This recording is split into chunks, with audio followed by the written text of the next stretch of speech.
সম্মানিত উপস্থিতি, আল্লাহ তাআলা বলছেন ওয়া ইন তাউদ্দু নি'মাতাল্লাহ লা তুহসুহা।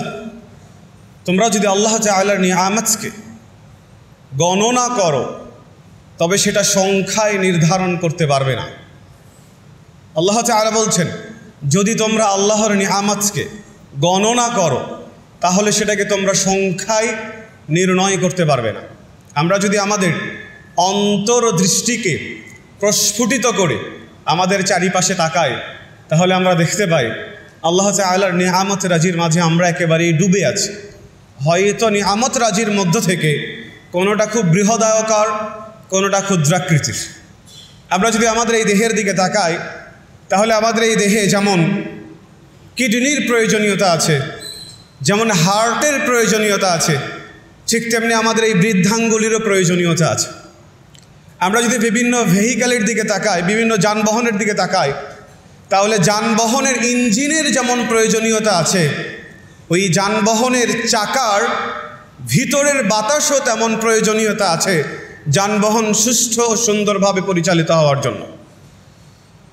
তো আল্লাহ তাআলার নিয়ামত রাজিকে আমরা সংখ্যায় গণনা করতে সক্ষম নই, তবুও কিছু কিছু নিয়ামত রাজি আমাদেরকে খুব বেশি ভাবায়, যেই নিয়ামত রাজিগুলোর কথা আল্লাহ তাআলা পবিত্র কোরআনের মধ্যে উল্লেখ করেছেন। সেই নিয়ামত রাজিগুলোর মধ্য থেকে অন্যতম হচ্ছে পানি।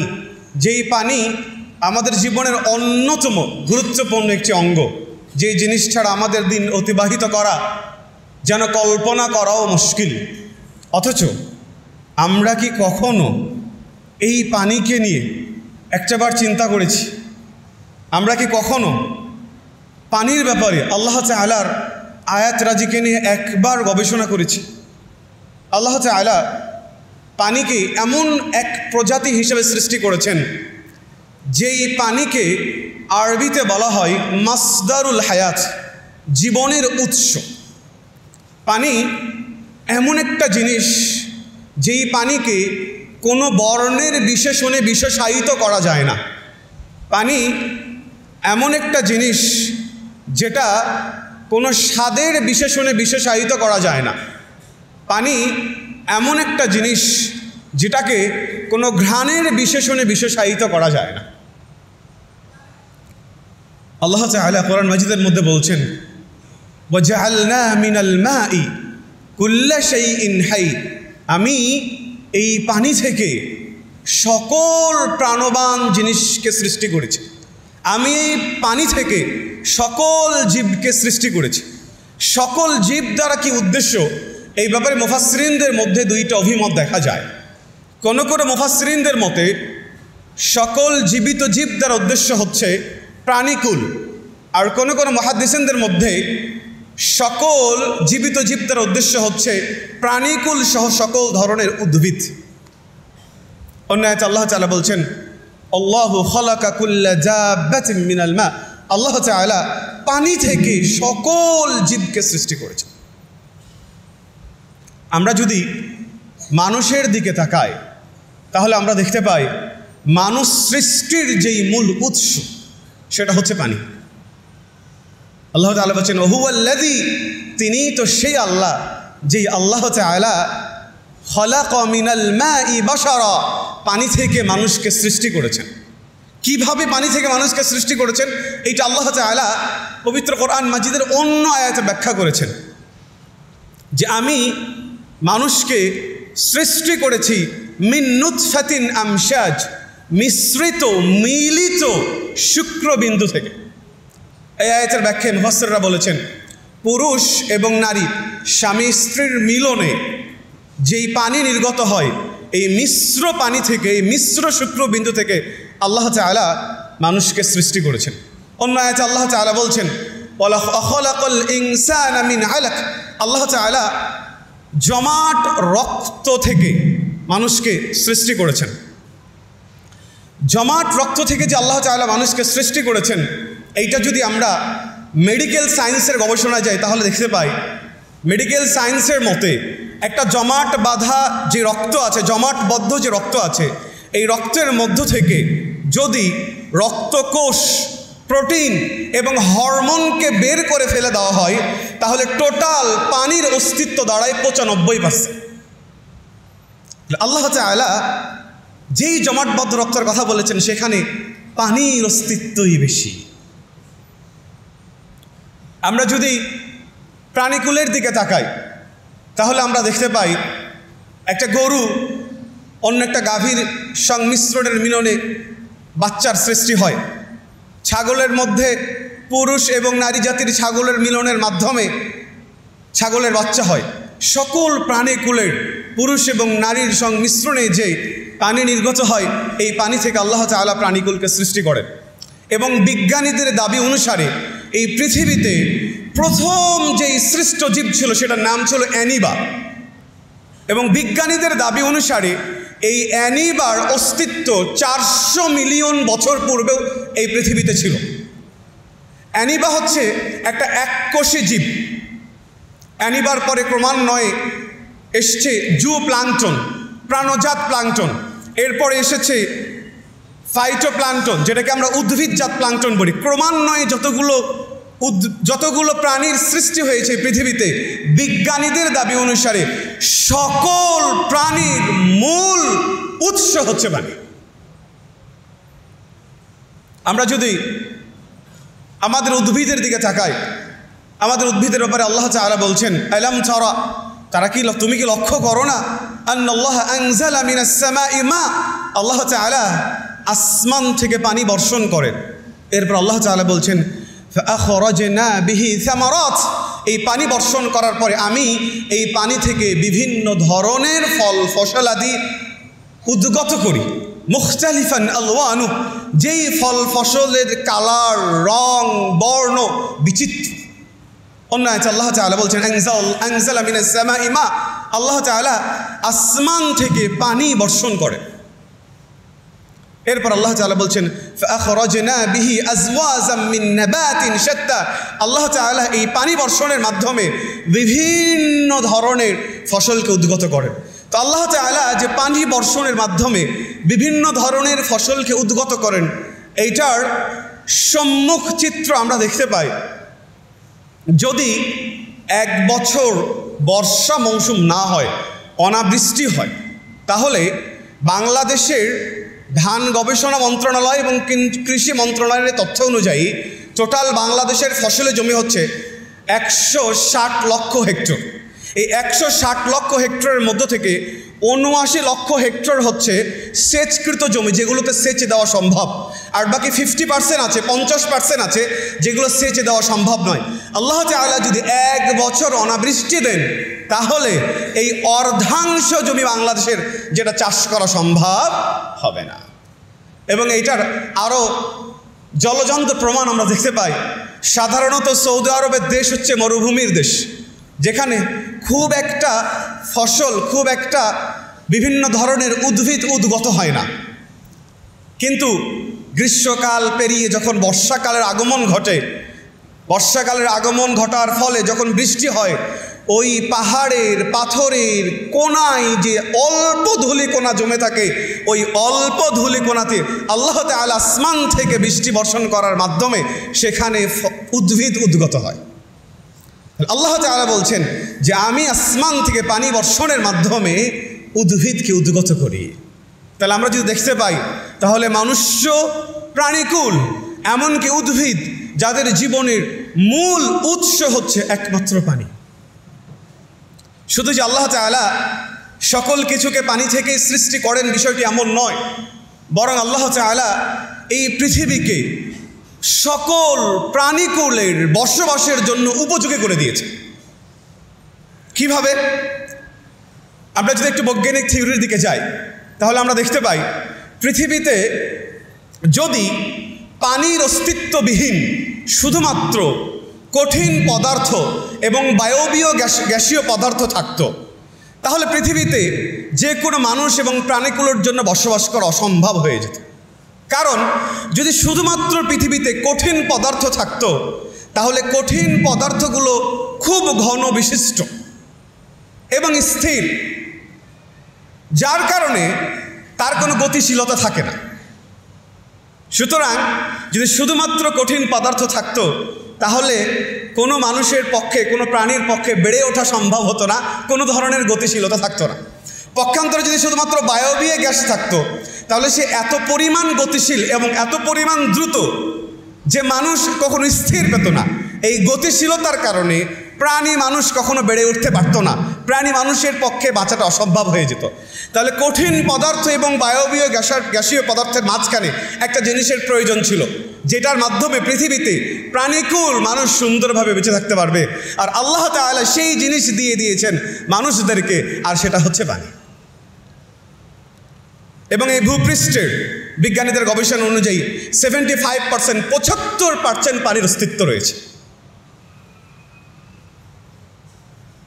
এছাড়াও আল্লাহ তাআলা পানিকে এমনভাবে সৃষ্টি করেছেন যেটা অন্য সকল তরল পদার্থ থেকে আলাদা।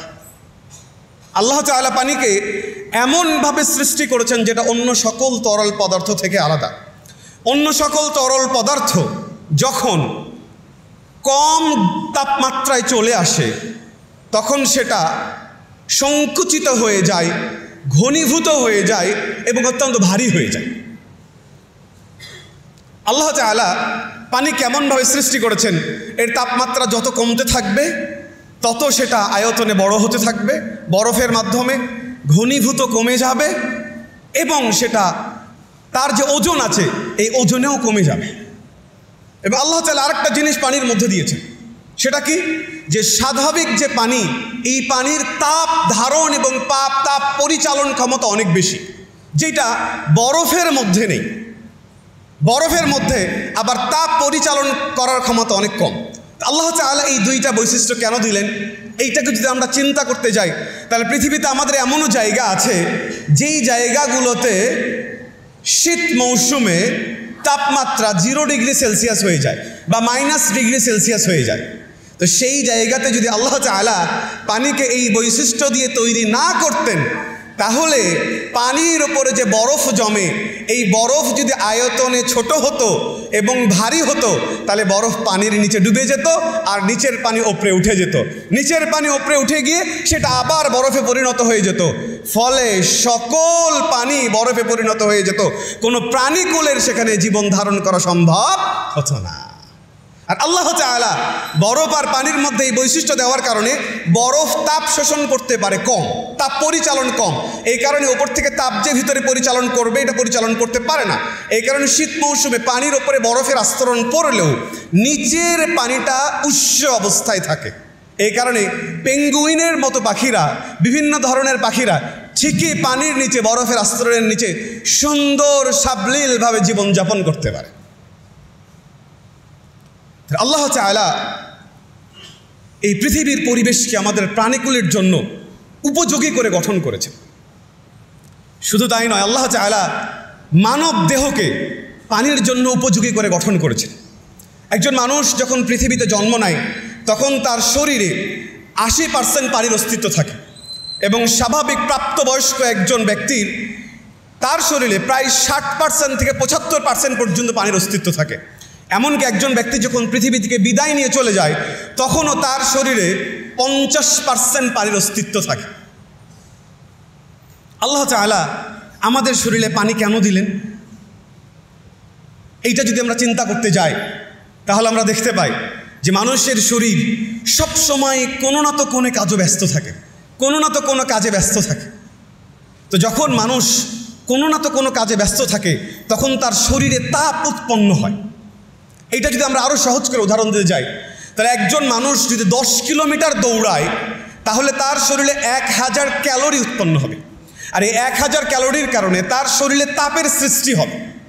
তো স্বাভাবিক মানুষের যেই তাপমাত্রা, এটা হচ্ছে 37 ডিগ্রি সেলসিয়াস। এর চাইতে যদি কমে যায়, সেটাও মানুষের জন্য ঝুঁকিপূর্ণ। আর সর্বোচ্চ তাপমাত্রা আমরা বলি 40 প্লাস হয়ে গেলে সেখানেও মানুষের মৃত্যু ঝুঁকি অত্যন্ত প্রবল। তাহলে মানুষের শরীরে যখন এত পরিমাণ তাপের সৃষ্টি হলো, মানুষ স্বাভাবিকভাবে মরে যাওয়ার কথা, স্বাভাবিকভাবে মারা যাওয়ার কথা, কিন্তু মারা যায় না কেন? কারণ আল্লাহ তাআলা শরীরের মধ্যে মানুষের 60%-এর বেশি পানি দিয়ে রেখেছেন, যেই 60% পানি ওই তাপটাকে শোষণ করে নেয়।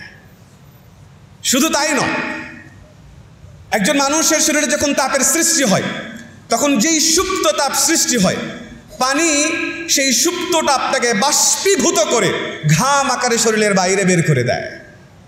এই কারণে মানুষের শরীরে এই পানির উপস্থিতির কারণে মানুষের এটা কোনো ধরনের অসুবিধা হয় না। কিন্তু এই জায়গাতে যদি অ্যাসিড থাকতো, এই জায়গাতে যদি লবণ থাকতো বা অন্য কোনো ধরনের তরল পদার্থ থাকতো, তাহলে মানুষের পক্ষে জীবন ধারণ করা সম্ভবপর হতো না। আল্লাহ তাআলা শুধু যে মানুষের দেহের মধ্যেই পানি দিয়েছেন তা নয়, প্রাণীকুলের দেহের মধ্যেও পানি রয়েছে। এমনকি ফল শাকসবজির মধ্যেও পানি রয়েছে। ফল শাকসবজির মধ্যে পানির পরিমাণ প্রায় 60% থেকে 90%-এর মতো। আমরা যে শশা বলি, সেই শশাতেও পানির অস্তিত্ব আছে।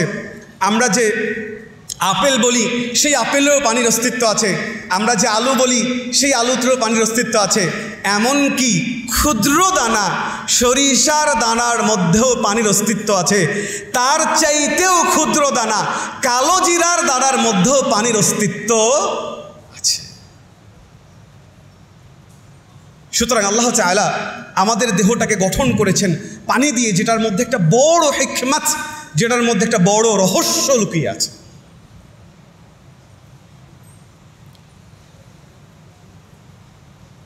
এরপর আল্লাহ তাআলা আমাদেরকে পানি দিয়েছেন যেন আমরা সেই পানিটাকে ভক্ষণ করতে পারি। আল্লাহ তাআলা কোরআন মাজিদের মধ্য থেকে বলছেন যে আমি তোমাদের জন্য পানি অবতীর্ণ করি, লাকুম মিনহু শারাব, এই পানির মধ্যে তোমাদের জন্য রয়েছে পানীয়। আমরা পানিকে পানীয় হিসেবে গ্রহণ করি। মেডিকেল সায়েন্স বলছে যে একজন মানুষ খাদ্যবিহীন, খাবার গ্রহণবিহীন 1 মাস পর্যন্ত বেঁচে থাকতে পারে, কিন্তু একজন মানুষ পানি গ্রহণবিহীন 1 সপ্তাহ পর্যন্ত বেঁচে থাকাও দুষ্কর। আল্লাহ তাআলা বললেন যে আমি আসমান থেকে যে পানি অবতীর্ণ করি, এই পানিটা হচ্ছে তোমাদের জন্য পানীয়। আল্লাহ তাআলা অন্য আয়াতের মধ্যে বলছেন আমরা সাধারণত যেটাকে পানীয় হিসেবে গ্রহণ করি, পানি হিসেবে গ্রহণ করি, সেটা হচ্ছে ভূগর্ভস্থ পানি, যেই পানিটা নিচ থেকে ওঠে।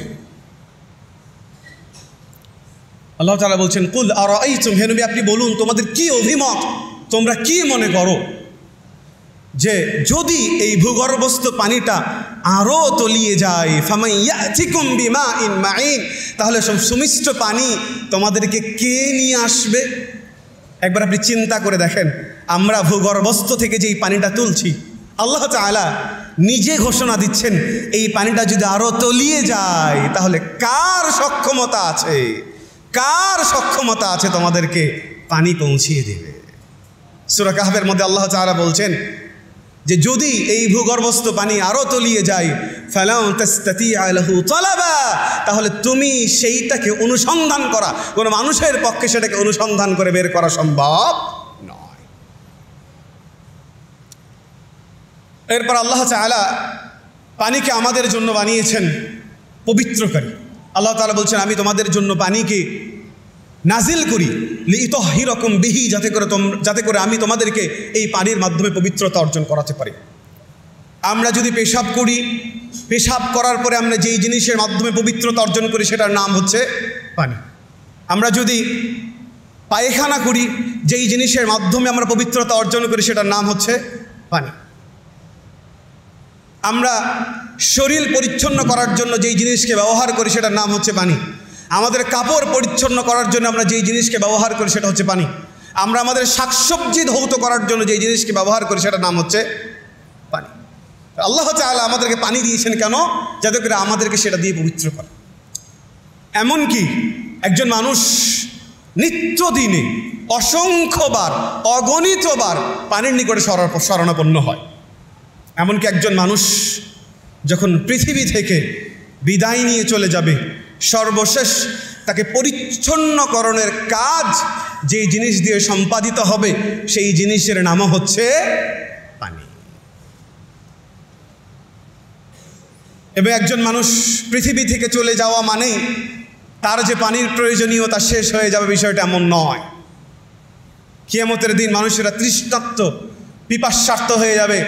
উম্মতে মুহাম্মাদের জন্য আল্লাহ তাআলা পানির ব্যবস্থা করবেন। এই কারণে আল্লাহ তাআলা আল্লাহ রাসূল সাল্লাল্লাহু আলাইহি সাল্লামকে বলেছেন ইন্না আ'তাইনাকাল কাউসার, হে মুহাম্মদ সাল্লাল্লাহু আলাইহি সাল্লাম, আমি তোমাকে প্রদান করেছি কাউসার।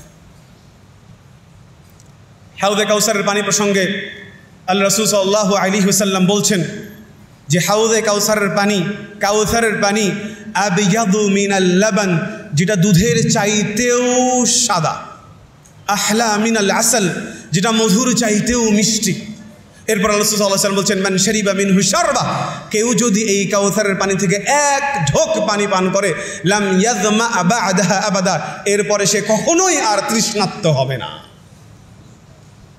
তাহলে পানির প্রয়োজনীয়তা যে শুধু দুনিয়াতেই আছে তা নয়, আল্লাহ তাআলা জান্নাতকে সুসজ্জিত করেছেন বিভিন্ন ধরনের নাহারের মাধ্যমে, বিভিন্ন ধরনের ঝর্ণার মাধ্যমে, যেখানেও পানির সন্নিবেশ আছে। কিয়ামত দিবসে এই যে পানি শেষ হয়ে যাবে তা নয়, বরং জাহান্নামীরা যখন জাহান্নামে চলে যাবে তখনও তাদের পানির প্রয়োজনীয়তা অনুভূত হবে। আল্লাহ তাআলা বলছেন ওয়া নাদা আসহাবুন নারি আসহাবাল জান্নাহ, জাহান্নামে যাওয়ার পরে জাহান্নামবাসীরা জান্নাতবাসীদেরকে ডেকে বলবে আন আফিযু আলাইনা মিনাল মা, আমাদের উপরে পানি ঢেলে দাও, এই উত্তপ্ততা আমরা আর সহ্য করতে পারছি না, আমাদের উপরে পানি ঢেলে দাও, এই উত্তপ্ততা আমরা আর সহ্য করতে পারছি না। তাহলে পানির প্রয়োজনীয়তা আমাদের এই জীবনেই শেষ হয়ে যাবে তা নয়, বরং পরজীবনেও আমাদের পানির প্রয়োজনীয়তা আছে। সম্মানিত উপস্থিতি, পানি এত বড় মহা গুরুত্বপূর্ণ একটা আমাদের কাছে নিয়ামত, কিন্তু আমরা বেশিরভাগ মানুষই পানির হক সম্পর্কে বেখবর। আমরা বেশিরভাগ মানুষই পানির হক আদায় করতে পারি না। পানির হক কি? পানির হক প্রথমত হচ্ছে আল্লাহ তাআলা যে আমাদেরকে এত বড় নিয়ামত দিয়েছেন, এই নিয়ামতের শুকরিয়া আদায় করা। আল্লাহ তাআলা বলছেন লা ইন শাকারতুম লা আযীদান্নাকুম, যদি তোমরা আমার কৃতজ্ঞতা প্রকাশ করো তাহলে আমি ওই নিয়ামতকে তোমাদের জন্য আরো বাড়িয়ে দিব। ওয়ালা ইন কাফারতুম ইন্না আযাবি লাশাদীদ, আর যদি তোমরা আমার নিয়ামতের অস্বীকৃতি জ্ঞাপন করো তাহলে আমার আযাব বড়ই কঠিন।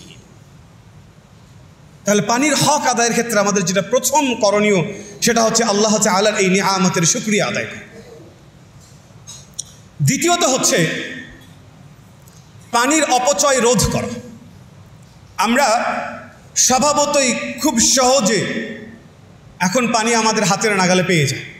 আমাদের প্রত্যেকের বাড়িতে বাড়িতে এখন মোটর, সুতরাং আমরা মোটরের সুইচে ক্লিক দিলেই খুব সহজে আমরা সুমিষ্ট খাবার পানি এবং ব্যবহার্য পানি পেয়ে যাই। কিন্তু আমরা বেশিরভাগ মানুষই এই পানির ব্যবহারের ব্যাপারে, অপচয়ের ব্যাপারে খুব বেখবর। অতিমাত্রায় আমরা পানি ব্যবহার করছি। আল্লাহ তাআলা বলছেন ওয়ালা তুবাযযির তাবযীরা, কোনো বিষয়ে অনেক বেশি অপচয় করো না। আর যারা অপচয় করে তাদের ব্যাপারে আল্লাহ তাআলা বলছেন ইন্নাল মুবাযযিরিনা কানু মিন ইখওয়ানিশ শায়াতিন, যারা অপচয় করবে আল্লাহ তাআলা তাদেরকে শয়তানের ভাই হিসাবে আখ্যা দিয়েছেন। সুতরাং দ্বিতীয়ত আমাদের যে পানির হক আদায় করতে হবে সেটা হচ্ছে পানির অপচয় রোধ করা। তৃতীয়ত যেটা পানির হক সেটা হচ্ছে একজন মানুষ, আমার আপনার প্রয়োজন অতিরিক্ত যদি কোনো পানি থাকে এবং সেই পানির যদি কোনো ব্যক্তির প্রয়োজন হয় তাহলে সেই ব্যক্তিকে পানি প্রদান করা। আল্লাহ তাআলা বলছেন, আল্লাহ রাসূল সাল্লাল্লাহু আলাইহি সাল্লাম বলছেন, আবু হুরায়রা রাদিয়াল্লাহু আনহু থেকে বর্ণিত হাদিস, সালাসাতুন, তিন শ্রেণীর মানুষ, লা ইউকাল্লিমুহুমুল্লাহ, যাদের সাথে আল্লাহ তাআলা কথা বলবেন না, ওয়ালা ইয়ানজুরু ইলাইহিম, তাদের দিকে দৃষ্টি দিবেন না, ওয়ালা ইউযাক্কিহিম, তাদেরকে তাদের পাপ পঙ্কিলতা থেকে পবিত্র করবেন না, ওয়ালাহুম আযাবুন আলীম, আর তাদের জন্য রয়েছে যন্ত্রণাদায়ক শাস্তি। কয় শ্রেণীর মানুষ? তিন শ্রেণীর মানুষ। এর মধ্যে প্রথম শ্রেণীর যে মানুষ সে হচ্ছে রজুলুন, ওই ব্যক্তি, আলা ফাদলি মাইন বিতরিকিন, যেই ব্যক্তির রাস্তার ধারে তার পানির উৎস আছে এবং সেই পানির উৎসে তার অতিরিক্ত পানি আছে। ইয়ামনাউ মিনহু ইবনাস সাবিল, যেই পানি সে পথিককে পান করা থেকে বাধা দেয়। আল্লাহ সাল্লাল্লাহু আলাইহি সাল্লাম এই ব্যক্তির উপরে 4টা সতর্কবাণী করেছেন। সুতরাং কোনো ব্যক্তির কাছে যদি প্রয়োজন অতিরিক্ত পানি থাকে, যেই পানিটা আমার অন্য কোনো মুসলিম ভাইয়ের প্রয়োজন, তাহলে সেই ব্যক্তিকে পানি দেওয়াটা আমাদের জন্য কর্তব্য। আমাদের অনেক সময় বিশাল আমাদের যে ফসলি জমি থাকে, ফসলি জমির মধ্যে আমার পানির ফোয়ারা আছে, পানির ব্যবস্থাপনা আছে, যেখানে আমার ছোট্ট পুকুর আছে, যেখানে আমার জমিতে যতটুকু পানি লাগবে এর চেয়েও প্রয়োজন অতিরিক্ত আমার পানি আছে। পরবর্তী বর্ষাকাল আসলে আমার আর পানির প্রয়োজনীয়তা হবে না। আমি পানিকে আবদ্ধ করে রেখেছি, নিবদ্ধ করে রেখেছি, অথচ আমার মুসলিম ভাইয়ের পার্শ্বের তার ধান মরে যাচ্ছে না, তার ধান মরে যাচ্ছে। আপনাকে এই ব্যাপারে অবশ্যই চিন্তা করতে হবে। সম্মানিত উপস্থিতি, পানির সর্বশেষ যে হক নিয়ে কথা বলবো সেটা হচ্ছে এই পানির নিয়ামত যেন আল্লাহ আমাদের জন্য অব্যাহত রাখেন, সেই জন্য আল্লাহ তাআলার কাছে দোয়া করা। কারণ পানি ততক্ষণ পর্যন্তই আমাদের জন্য নিয়ামত যতক্ষণ পর্যন্ত সেটা কমে না যায় অথবা বৃদ্ধি না। স্বাভাবিক মাত্রার চেয়ে পানি যদি কমে যায় সেটা আমাদের জন্য বিপদ। স্বাভাবিক মাত্রার চেয়ে পানি যদি বেড়ে যায় তাহলে আমাদের জন্য বিপদ। আল্লাহ তাআলা নূহ আলাইহিস সালাতু ওয়াস সালামের কওমকে ধ্বংস করেছিলেন পানি দিয়ে, অতিরিক্ত মাত্রার পানি দিয়ে। যখন আপনার অনাবৃষ্টি হবে, ফসল নষ্ট হয়ে যাবে, এটাও তখন বিপদ। তাহলে আমরা আল্লাহ তাআলার কাছে দোয়া করব যেন পানির কোনো বিপদ আল্লাহ তাআলা আমাদেরকে না দেন। কিছুদিন আগে আমাদের সিলেটে বন্যা হলো, তার কিছুদিন আগে আমাদের এখন বর্তমানেও চলমান আছে উত্তরবঙ্গে বন্যা। তো এই যে পানির মাত্রাটা বেড়ে গেছে, তখনই আমাদের জন্য এটা অসহনীয় হয়ে গেছে। সুতরাং আমরা আল্লাহর কাছে দোয়া করব আল্লাহ তাআলা যেন পানিটাকে আমাদের জন্য সহনীয় মাত্রায় রাখেন। এবং পানি কেন্দ্রিক যতগুলো দোয়া আছে, যেমন আল্লাহ তাআলার কাছে আমরা অতিবৃষ্টির জন্য অতিবৃষ্টি রোধের জন্য দোয়া করব, অনাবৃষ্টি রোধের জন্য দোয়া করব, যাতে করে আল্লাহ তাআলা আমাদেরকে সকল বিপদ আপদ থেকে রক্ষা করেন। আল্লাহ তাআলা যেন আমরা এই যে পানি আল্লাহ তাআলা আমাদেরকে নিয়ামত দিয়েছেন, এটাকে যেন আমরা আমাদের জীবনে নিয়ামত হিসেবে গ্রহণ করে আল্লাহ তাআলার মুখলিস বান্দা হিসেবে এটার কার্যকারিতা উপভোগ করতে পারি, সেই তৌফিক আল্লাহ তাআলা আমাদেরকে দান করুন। সকলে বলি আল্লাহুম্মা আমিন। ওয়া আখিরু দাওয়ানা আলহামদুলিল্লাহি রাব্বিল আলামিন।